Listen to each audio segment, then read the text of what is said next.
dedicated to eastern and southern Kentucky. This is WYMT Mountain News Weekend Edition. Good evening, I'm Keaton Hall. Thanks for joining us for this 7 p.m. edition of Mountain News this weekend. Food, clothing, and many more donations were lined up in a Hazard parking lot today. WYMT's Chandler Wilcox talked to organizers about the giveaway and how it came together and why the timing was so important. Truckloads of donations were organized in Hazard, brought together by Indiana-based charity Dalton's Food Pantry. We came with 30 or 40 volunteers and truckloads of quality merchandise. We don't do junk, and we have just been abundantly blessed because of Hazard. It's a full circle. We give and they give back. They partnered with Consolidated Baptist Church, a relationship that has lasted more than a decade. For J.R. Dalton, that partnership brings up personal memories. I worked with a gentleman that was from Hazard, and he was extremely rough, and I was just as bad as he was. Dalton pledged to give back to the town once he could, so volunteers gathered with a line of people carrying boxes. They prayed, and then the giving began. This opportunity allows us to shine the light of Christ. It really does. It allows us to give hope to families and people across the region. Some lost belongings in the July 2022 flood or recent fires, making them even more grateful for the donations. Well, this makes me happy that I see a couple things that I need. The event is something Dalton says is all part of God's plan. God told me years ago to feed my sheep, and I've been very patient and continued on with his promise of providing for us, and we just continued to do God's work. A partnership serving the people of eastern Kentucky. And Hazard, Chandler Wilcox, WYMT Mountain News. Some flood survivors there didn't want to go on camera, but they said they thanked God for the kindness of the church and the food pantry.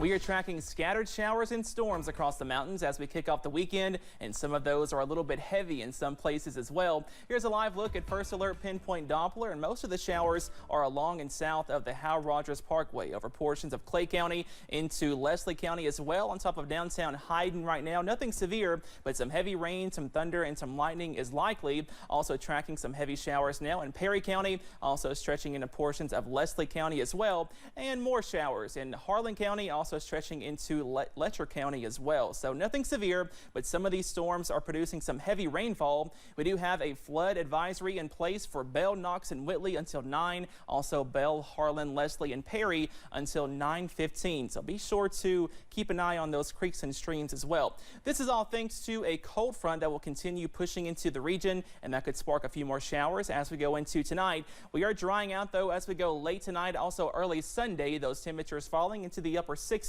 and some drier air, also some hazy air on Sunday. All those details coming up in just a few minutes. Keaton. All right, thanks, Cameron. Police in Monticello are asking for your help in finding a wanted man.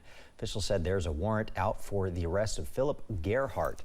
Police say he is wanted for several serious offenses, and they say the victim is a juvenile girl.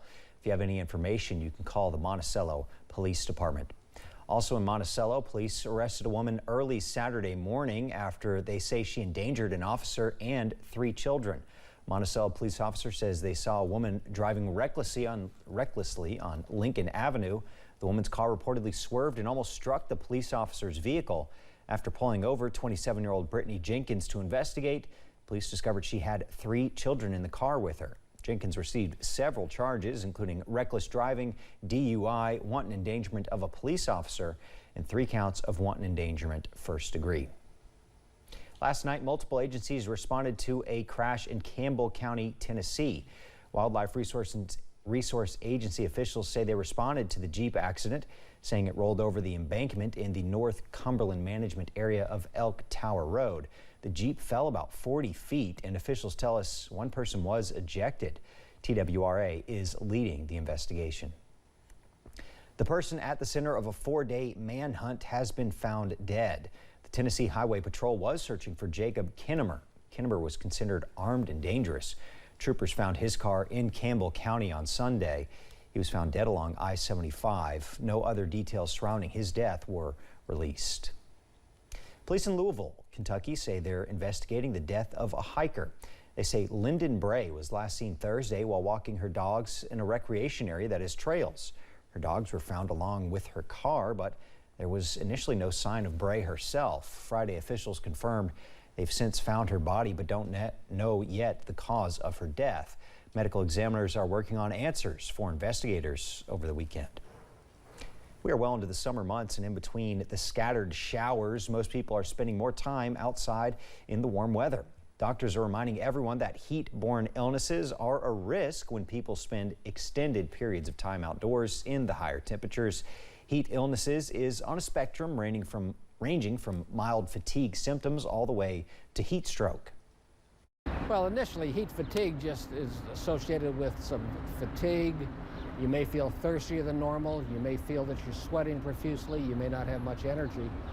But that can progress all the way up to heat stroke, where you lose the ability to control your temperature. Your temperature can spike up as high as 107 or 108. You'll have seizures, you'll lose consciousness, and it's a life-threatening illness. During periods of hot and humid weather, it's important to avoid strenuous activities in the outdoors and to drink plenty of water to avoid putting yourself at risk. If you start to experience any amplified symptoms, it's important to seek medical attention right away. The city of Pikeville has filled the vacant position of Director of 911 and Emergency Management. Cody Williams was named to replace the retired Paul Maynard during Monday's City Commission meeting. Williams is an 8-year veteran of the 911 dispatch system. Hundreds of bikers came together in the Big Sandy today to support a great cause. The Hillbilly Christmas in July Ride for the Kids hosted more than 300 motorcyclists for a ride through 4 counties, all culminating in a lunch and auction at the Mountain Arts Center. Hillbilly Christmas in July Chairman Jimmy Kinney says the event was a huge success and will bring in well over $60,000 for Shriners Hospital for Children. But the event is also about telling folks about the help the Shriners Hospitals provide. The money that we take is great. The stuff we do is great. But hopefully someone will listen to us, just talk a little bit about what we do, and maybe it'll make them think about their child. Maybe there's a child out there that needs the help that the Shriners can give them. And that's what we're after, to find that one child that needs help, and hopefully he'll find it through the Shriners Hospital.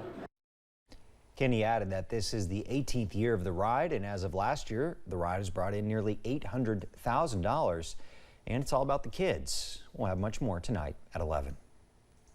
Nearly a dozen kids had the opportunity to participate in Harlan County's first ever Bounce Out the Stigma basketball camp. WYMT's RJ Johnson has more. Bounce Out the Stigma, a camp giving special needs kids ages 8 to 21 a chance to be normal and play basketball. What we saw the last 2 days was just kids grow and open up, and personalities and self-confidence and just an acceptance. It's huge. They come together, and that's the key to it. Camp organizer Lisa Perry says it's great to see kids have the opportunity to learn and have fun.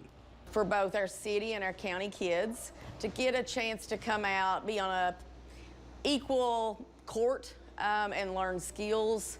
They buddy up with a partner that is one of our middle school, high school kids in the community at both schools to kind of teach them the skills that they need in order to do that. Which is why Sebastian Mosley said he wanted to be a buddy. And it's always good to be able to help kids like that, who are being neglected and not really getting the attention and being able to do what they want to do in life. Bounce Out the Stigma founder Mike Simmel, who goes by Mighty Mike, says the buddies did a great job leading and helping the kids have fun. The buddies did such a great job being on top of the campers, working with them, just showing genuine signs of, you know, you did it. And then we had some hugs, we had some high fives. He says that's what the program is about, teaching kids valuable lessons while also having fun. You know, rarely you're going to see that in any camp, but when you come to Bounce Out the Stigma, you see that because these kids really, they feel it, and when they feel it, they know it's genuine. And that genuineness, it comes, and that makes these kids, that pushes them beyond their limits. And that's the whole purpose of the program, push you beyond your limits.